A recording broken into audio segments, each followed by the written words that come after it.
जय हिंद साथियों। आज हम पढ़ने वाले हैं ज्योग्राफी का अगला सेशन। पिछले सेशन में हम लोग पढ़े थे सौरमंडल के बारे में, सूर्य के बारे में पढ़े थे, सूर्य की आंतरिक भागों के बारे में पढ़े थे। आज थोड़ा सा रिवीजन करते हैं, उसके बाद अगला सेशन स्टार्ट करते हैं। ठीक है, इस सेशन में हम लोग सूर्य का आंतरिक भाग पढ़ेंगे, सूर्य और पृथ्वी की तुलना करेंगे। ठीक, सब कुछ करते हुए चलेंगे। तो चलिए स्टार्ट करते हैं। अगर ये मान लीजिए हमारा सन है, ये हमारा सन, ठीक,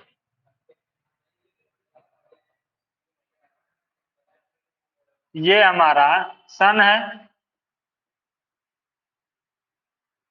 और ये उसका जो है दूसरा पार्ट है और ये तीसरा। ठीक, ये हमारे सन के जो है भाग हैं। पहले भाग में जो है संलयन होता है। किसका संलयन होता है? संलयन होता है हाइड्रोजन का संलयन हीलियम में होता है। हमने बताया था इसका जो तापमान होता है, इसका जो औसत तापमान होता है, तापमान, ये तापमान कितना होता है? इसका जो तापमान होता है 15 मिलियन डिग्री सेल्सियस होता है, जो कि बहुत ही ज्यादा होता है, अधिकतम होता है। और उसके बाद इसका जो दूसरा मंडल आता है, इसको बोलते हैं विकिरण मंडल। क्या बोलेंगे? विकिरण मंडल बोलेंगे। दूसरे पार्ट को हम लोग बोलते हैं विकिरण मंडल और तीसरा जो पार्ट है इसको बोलेंगे संवहन मंडल। संवहन मंडल, जिसको हम बोलते हैं कनेक्टिव जोन। इसको रेडिएटिव जोन बोलते हैं, इसको कनेक्टिव जोन बोलते हैं। और ये जो हमारा कनेक्टिव जोन है, संवहन मंडल, इसी में हाइड्रोजन की सेल पाई जाती है। ऐसे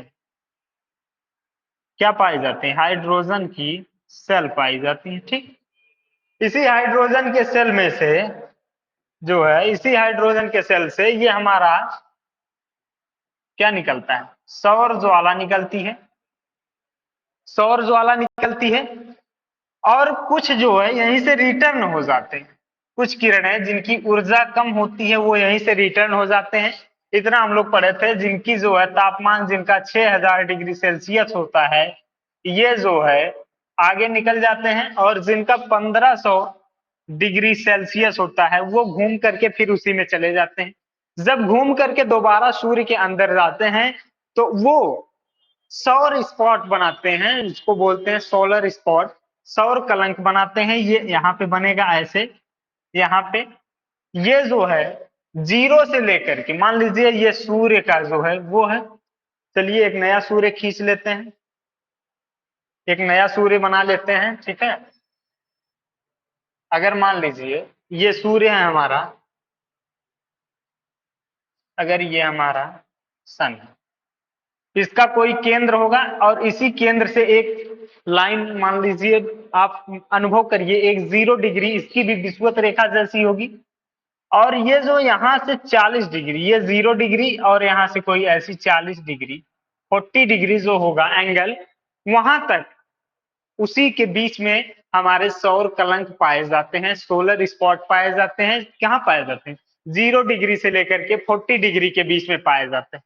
ठीक है, जो यहाँ पे पाए जाएंगे 0 डिग्री के पास पाए जाएंगे, ये बड़े बड़े पाए जाएंगे। ठीक, इनका आकार ऐसे बड़ा होगा। और जो पाए जाते हैं इधर 40 डिग्री के पास, इनका आकार छोटा होगा। इनका आकार इसलिए छोटा होता है, वो जो किरणें होती हैं विषुवत रेखा पे ज्यादा जाती हैं और ऊपर की तरफ थोड़ा सा कम जाएंगी, इसलिए नीचे जो है बड़े होते हैं सौर स्पॉट, और ऊपर, और सौर स्पॉट ये जो है ये पृथ्वी से देखने पर छोटे छोटे धब्बे जैसे दिखते हैं। ठीक है, उसी को हम बोलते हैं सौर स्पॉट, या बोलेंगे सोलर स्पॉट बोलते हैं इंग्लिश में, हिंदी में सौर कलंक बोलते हैं। ठीक, अब हम लोग थोड़ा सा पढ़ लेते हैं सूर्य के बाहरी भाग के बारे में। ये तो हमारा हो गया आंतरिक भाग। अब हम पढ़ लेते हैं सूर्य का जो है बाहरी भाग। ये हमारा सन है। क्या है ये हमारा सन है। ठीक, इस सन पे मान लीजिए ये हमारा सन है, और ये चलिए ये हो गया हमारा सन। ये लो भैया, हो गया हमारा सन।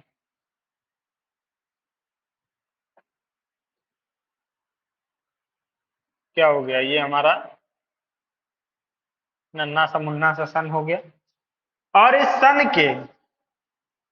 सन के जो है ये बाहरी जो परत होगी, इस पर भी एक परत होगी, इस पर एक ऐसे ऐसे करके परत होती है।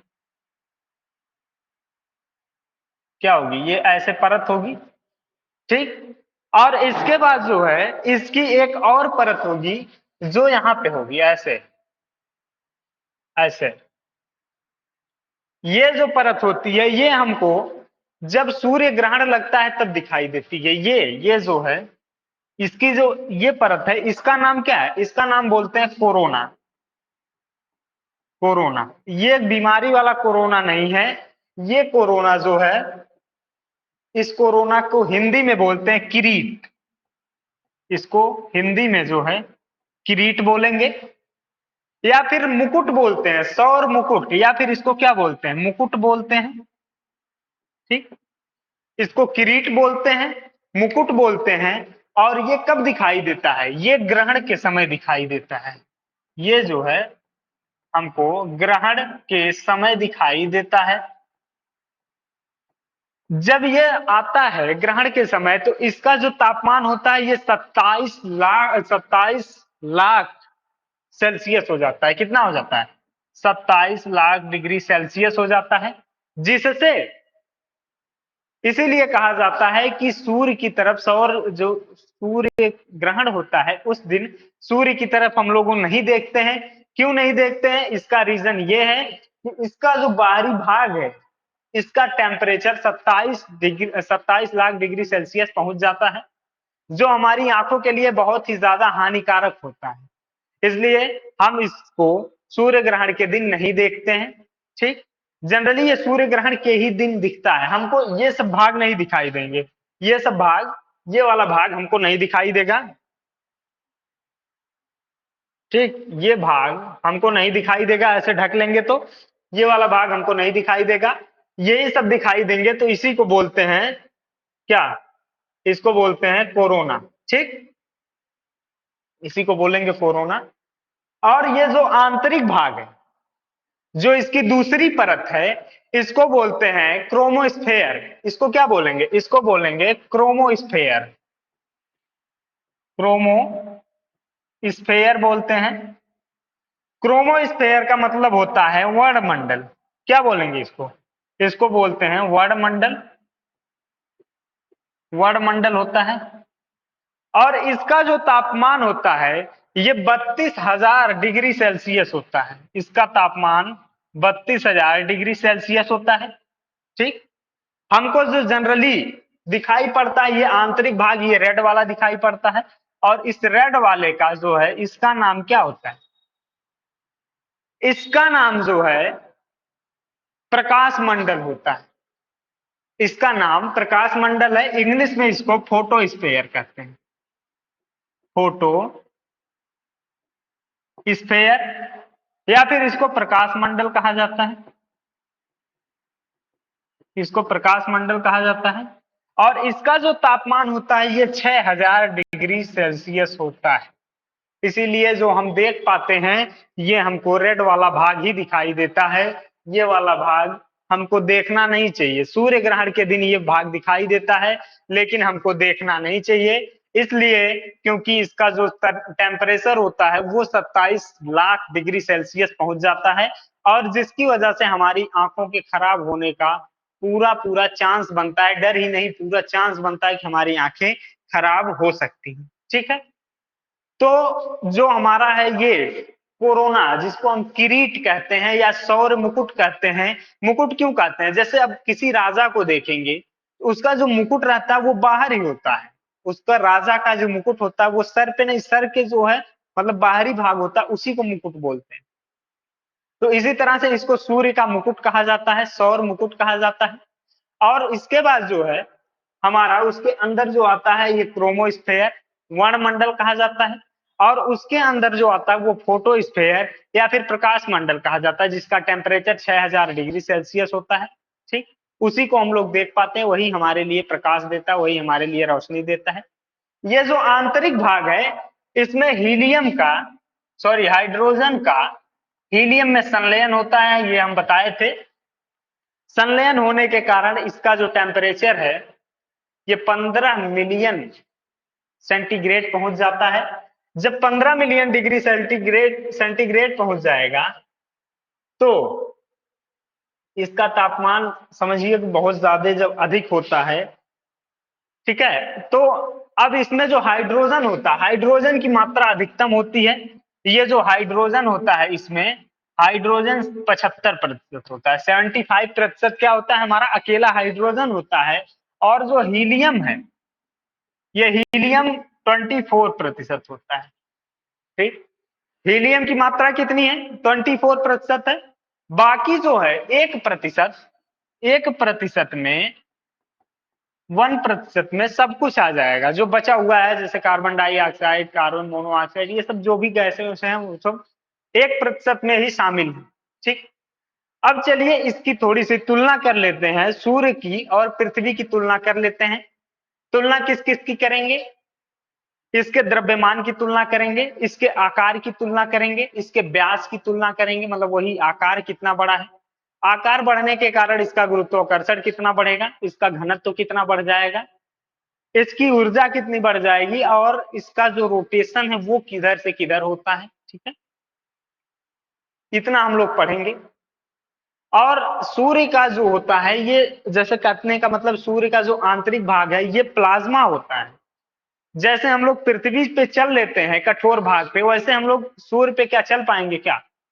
सूर्य की स्थिति पृथ्वी जैसी होती है। अगर हम पूछें कि सूर्य की स्थिति पृथ्वी जैसी होती है कि नहीं होती है, तो आप लोग कहेंगे नहीं, क्योंकि इसकी स्थिति प्लाज्मा जैसी होती है। और प्लाज्मा के कारण इस पे चलना जो है मुश्किल है। आपको अगर मान लीजिए किसी को या हम ही को अगर एक ऐसा जो टेम्परेचर, जिसमें टेम्परेचर प्रूफ हो, कहने का मतलब गर्मी ना लगे, ऐसा कोई कपड़ा पहना दिया जाए और सूर्य के अंदर छोड़ दिया जाए, तो हम क्या उसमें चल पाएंगे, नहीं चल पाएंगे, उसमें धंस जाएंगे। ठीक है, तो क्योंकि वो प्लाज्मा होता है। प्लाज्मा क्या होता है बताए तो थे, लेई जैसा होता है, लिबिर लिबिर करता है वही। ठीक है, तो इसमें हम लोग क्या पढ़ने वाले हैं, फिर से अब जो है पढ़ेंगे थोड़ा सा इसका जो है अर्थ और, इसको यूं कह लें तो अर्थ वर्सेस सन कर लेते हैं, थोड़ा सा कंपैरिजन भाई, अर्थ वर्सेस सन। अर्थ में क्या है, सन में क्या है। जो अर्थ का मास होता है इसका आप बोले तो द्रव्यमान, जो सूर्य का द्रव्यमान होता है ये पृथ्वी से, किससे, पृथ्वी से, पृथ्वी से 100 कितना, पृथ्वी से 3,32,000 गुना बड़ा होता है, ज्यादा होता है, 3,32,000 गुना होता है। ठीक, जो इसका द्रव्यमान है ये पृथ्वी से 3,32,000 गुना होता है। और इसका जो है आकार, इसकी जो साइज है, इसका जो व्यास होता है, व्यास, व्यास से ही इसकी साइज को बताते हैं। इसका जो व्यास होता है ये पृथ्वी से, किससे, पृथ्वी से 109 गुना होता है। पृथ्वी का कितना होता है, 109 गुना होता है। और इसका जो गुरुत्वाकर्षण है, जब ये द्रव्यमान व्यास बढ़ेगा तो व्यास के बढ़ने से जब साइज बढ़ेगी तो उसका द्रव्यमान भी बढ़ जाएगा। और जब द्रव्यमान बढ़ेगा तो भाई उसका गुरुत्वाकर्षण भी तो बढ़ेगा। अगर पृथ्वी का गुरुत्वाकर्षण 1 माना जाए, जैसे हम कहें अगर पृथ्वी का कोई 109 गुना बड़ा है, तो उसको तो अपनी तरफ खींचने की क्षमता भी तो उसकी ज्यादा होगी। जो बड़ा होता है उसकी जो है गुरुत्वाकर्षण क्षमता बहुत ज्यादा होती है। ठीक, अगर हम गुरुत्वाकर्षण की बात करें तो गुरुत्वाकर्षण जो होता है, गुरुत्वाकर्षण ये कितने गुना होता है, ये 28 गुना ज्यादा होता है। कितना, ये 28 गुना ज्यादा होता है पृथ्वी से। 28 गुना ज्यादा इसका गुरुत्वाकर्षण होता है। मतलब पृथ्वी जितना अपने तरफ आकर्षित करती है उससे 28 गुना तेज जो है गुरुत्वाकर्षण बल या ज्यादा आकर्षण जो है सूर्य के अंदर होता है। ठीक है, और उसके बाद हम इसकी बात कर लें घनत्व की। घनत्व डेंसिटी की अगर हम बात कर लें तो जो सूर्य की डेंसिटी होती है पृथ्वी से 20 गुना है। जो इसका घनत्व है पृथ्वी का 20 गुना है। ठीक, पृथ्वी का 20 गुना ज्यादा है सूर्य के अंदर जो घनत्व है। ठीक, अगर ऊर्जा की बात करें, ऊर्जा, अगर हम लोग ऊर्जा की बात कर लें, ऊर्जा, अगर हम लोग ऊर्जा की बात करें तो इसमें जो है 10 की पावर 26 जूल पर सेकंड की इतनी ज्यादा ऊर्जा इसमें से प्रवाहित होती है। कितना? 10 की पावर 26 जूल पर सेकंड। ठीक, और इसकी जो रोटेशन होती है, रोटेशन सेम पृथ्वी की तरह होती है। रोटेशन जो इसका घुमाव होता है ये पश्चिम से पूर्व की तरफ ही घूमता है, वेस्ट से ईस्ट की तरफ ही घूमता है। ठीक, इसकी जो रोटेशन होती है वो बिल्कुल पृथ्वी के समान होती है। ये हो गया हमारा कंपैरिजन। हमारा जो क्वेश्चन आएगा इसी से आएगा। एनडीए में प्रीवियस ईयर्स में आप देखेंगे तो इसमें से क्वेश्चन बना था पृथ्वी का द्रव्यमान, मतलब सूर्य का द्रव्यमान पृथ्वी का कितना गुना था। ठीक है, एक क्वेश्चन यहां से बना था। दूसरा जो हमारा बना था ये इसके घनत्व को लेकर के बना था कि इसका जो घनत्व है पृथ्वी, मतलब सूर्य का घनत्व पृथ्वी का कितना गुना है। ये दो क्वेश्चंस बने थे प्रीवियस ईयर में। आपको कुछ नहीं करना है, ये रट्टा मारना है। ठीक, बस रट्टा मार लेना है, समझ में आ जाएगा। इससे ज्यादा इसको याद नहीं करना है। अब जो समझने वाली बात है, समझने वाली बात पर आप ध्यान दीजिएगा। समझने वाली जो बात है, समझने वाली बात यह है कि अगर मान लीजिए ये सन है, ये हमारा सन है। ठीक, और इसको हम कलरफुल थोड़ा सा कर दें।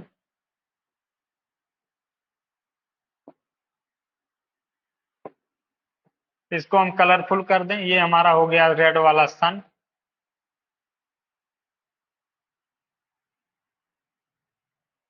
ये हमारा हो गया सन। ये सन जो है, ये सन का जो आंतरिक भाग है, ये सन का आंतरिक भाग है। अगर हम बाहरी भाग की बात करें तो ये मान लीजिए सूर्य का बाहरी भाग है। ठीक, ये सूर्य का बाहरी भाग है। और सूर्य का ये क्या है, ये बाहरी भाग हो जाएगा। और ये आंतरिक भाग जो कोर होती है, इसका जो ये प्लाज्मा की अवस्था में होने के कारण ये सेम पृथ्वी की तरह इसकी आकृति नहीं होती है कि एक साथ घूम सके। ये पृथ्वी के जैसे घूमता नहीं है। जैसे पृथ्वी जो घूमती है ये 24 घंटे में अपना एक चक्कर लगा लेती है, जिससे जो है इसको ऐसे घूमने में, एक चक्कर लगाने में पृथ्वी को 24 घंटे का समय लगता है। 24 घंटे में अपना एक चक्कर पूरा करती है, जिसकी वजह से दिन और रात होते हैं हमारे। लेकिन ये जो सन है सूर्य का, ये जो रेड वाला भाग हम बनाए हैं, रेड वाला, ये जो रेड भाग है, ये जो है, ये रेड भाग जो है, रेड वाला भाग जो है ये घूमने में, ये प्लाज्मा होने के कारण इसका जो सब परतें हैं संगठित नहीं है, अलग अलग है। ये जल्दी घूम जाता है और ये बाद में घूमता है। ठीक है, जो अंदर का भाग है ये कितने दिन में घूम जाता है, ये 25 दिन में घूम जाता है। ये हमारा 25 दिन में अपना एक चक्कर पूरा कर लेता है। और ये जो बड़ा वाला भाग है ये धीमे धीमे घूमता है। बड़ा वाला भाग धीमे धीमे घूमता है और बड़ा वाला भाग घूमने में 31 दिन का समय लेता है। ठीक, कंफ्यूज नहीं होना है। सूर्य जब आकाश गंगा का चक्कर लगाएगा तो 25 करोड़ वर्ष में लगाएगा, जिसको हम एक ब्रह्मांड वर्ष कहते हैं। लेकिन जब सूर्य अपना खुद का चक्कर लगाएगा तो ये जो बाहरी भाग है, इसकी बाहरी भाग, ये जो है 31 दिन में चक्कर लगा लेगी, 31 डेज में। और इसकी जो आंतरिक भाग है, जो कोर है, ये जल्दी घूम जाएगी, जिससे ये 25 दिन में इसका एक चक्कर पूरा हो जाएगा। ठीक है, ये रहा, इसको बस इतना ही समझना है। इसको भी आप रख सकते हैं कि जो आंतरिक भाग है ये 25 दिन में चक्कर लगा लेता है, और सूर्य का जो बाहरी भाग है वो 31 दिन में चक्कर लगाता है। इसका भाग 2 इसलिए हो जाता है क्योंकि इसकी जो स्थिति है वो प्लाज्मा की है, प्लाज्मा की है। अगर आप समझिए, आप एक जो थाली है, थाली में आटा ले लीजिए, उसमें पानी थोड़ा सा ज्यादा डाल दीजिए, गीले टाइप का हो जाए, बहुत ज्यादा गीला भी ना हो। आप उसको ऐसे घुमाइए, जब आप थाली में ऐसे हाथ को घुमाएंगे, जब आटा लगेगा तो अंदर का जो आप जिस पर हाथ घुमा रहे हैं वो थोड़ा सा तेज घूमेगा, लेकिन जो बाहरी परत है, जो थाली का जो बाहरी किनारा है, वो धीमे घूमेगा। क्यों धीमे घूमेगा? क्योंकि जो आंतरिक भाग ये प्लाज्मा टाइप का हो गया है और ये संगठित उसको नहीं कर पा रहा है, जिससे अगर वो थाली का बाहरी भाग घूम रहा है तो वो धीमे घूमेगा, और ये जो आंतरिक भाग एक चक्कर दो चक्कर जल्दी जल्दी काटेगा, लेकिन वो धीरे धीरे काटेगा, क्योंकि ये प्लाज्मा की स्थिति है। अगर वही आप क्या करिए, उसी को आप ठोस कर दीजिए, उसी आटे को थोड़ा सा आप कम पानी डालिए, थोड़ा सा उसको ठोस बना दीजिए, उसी में चिपका दीजिए, उसके बाद घुमाइए, देखिए जल्दी घूमेगा। थाली एक चक्कर जितने में आंतरिक भाग लगाएगी उतने में ही बाहरी भाग भी लगा लेगा। ठीक, इसको ऐसे समझ लीजिए, प्रयोग करके देख लीजिएगा। यही स्थिति होती है प्लाज्मा की, और यही स्थिति होती है सूर्य के बाहरी भाग की। ठीक है, सूर्य इसी पर निर्भर करता है, सूर्य इसी पर डिपेंड करता है, इसी पे। और इसके बाद हम लोग इसका अगला जो पार्ट पढ़ेंगे, अगला पार्ट जो हम लोग पढ़ेंगे सूर्य का, अब हम लोग पढ़ेंगे सौर मंडल के बारे में। क्या पढ़ेंगे? हम लोग पढ़ते हैं अब सौर मंडल। सौर मंडल में कितने ग्रह होते हैं? ग्रह कितने होते हैं? ग्रह कितने हैं? 8 ग्रह हैं। पहले कितने थे? पहले 9 ग्रह थे। एक ग्रह को बौने ग्रह की श्रेणी में डाल दिया गया, उसका आकार भी छोटा था और वो दूसरे की ऑर्बिट में घुस जाया करता। ग्रह होने के लिए नियम क्या है? हम कहे भैया ग्रह है, तो क्या अगर हम कहें ये फोन है, अगर ये फोन है, क्या इसके बोला जाए ये ग्रह है? ये बोला जाए ग्रह है? तो आप कहेंगे नहीं, ये ग्रह नहीं है। क्यों नहीं है? इसके पीछे रीजन है। इसके पास अपनी खुद की हीट नहीं होती है, हीट नहीं होती है, और लाइट नहीं होती है। अपनी खुद की लाइट नहीं होती है, खुद की हीट नहीं होती है, ये दोनों सूर्य ग्रह के पास नहीं होता है। ये किसी ना किसी तारे का चक्कर काटेगा, ये किसी का चक्कर काटेगा, चक्कर लगाएगा किसका? तारा का। और तारे में किसका चक्कर लगाता है? हमारा जो सूर्य का चक्कर लगाता है ग्रह। इसकी जो अगली शर्त है, अगली शर्त यह है कि इसका आकार बड़ा होना चाहिए। इसकी जो अगली शर्त है, आकार बड़ा होना चाहिए, आकार बड़ा होना चाहिए। इसकी जो अगली शर्त है, इसकी आकार बड़ा होना चाहिए। और उसके बाद ये जो शर्त है, सबसे इंपॉर्टेंट जो शर्त है, सबसे इंपॉर्टेंट शर्त ये है कि ये जो है किसी दूसरे की ऑर्बिट में ना घुसता हो। इसकी जो सबसे इंपॉर्टेंट शर्त है, किसी की ऑर्बिट में, दूसरे ग्रह की ऑर्बिट में ना चक्कर काटे। अगर दूसरे ग्रह की ऑर्बिट में घुसता है, दूसरे ग्रह की कक्षा में घुसता है, तो उसको ग्रह की श्रेणी से बैन कर दिया जाएगा। हम लोग इसके बारे में भी पढ़ेंगे। आकार बड़ा होना चाहिए, किससे बड़ा होना चाहिए भाई? तुलना तो करना पड़ेगा। हम कहें हमारी हाइट है 5 फुट 6 इंच, हम बड़े हैं, लेकिन किससे बड़े हैं? हमारे बगल में एक लंबे चौड़े आदमी को लाकर के खड़ा कर दिया जाए तो अब तो हम छोटे हो गए, हम बड़े हैं। अगर हमारे सामने एक छोटा सा बच्चा है तो हम उससे बड़े कहलाएंगे। तो ये बड़े और छोटे की तुलना किससे होती है? किसी से तुलना करेंगे तब ना हमको पता चलेगा कि हम बड़े हैं कि हम छोटे हैं। किसी ना किसी से आपको तुलना करनी पड़ेगी, इसीलिए आपको पता चलेगा, तब पता चलेगा आप छोटे हैं कि आप बड़े हैं।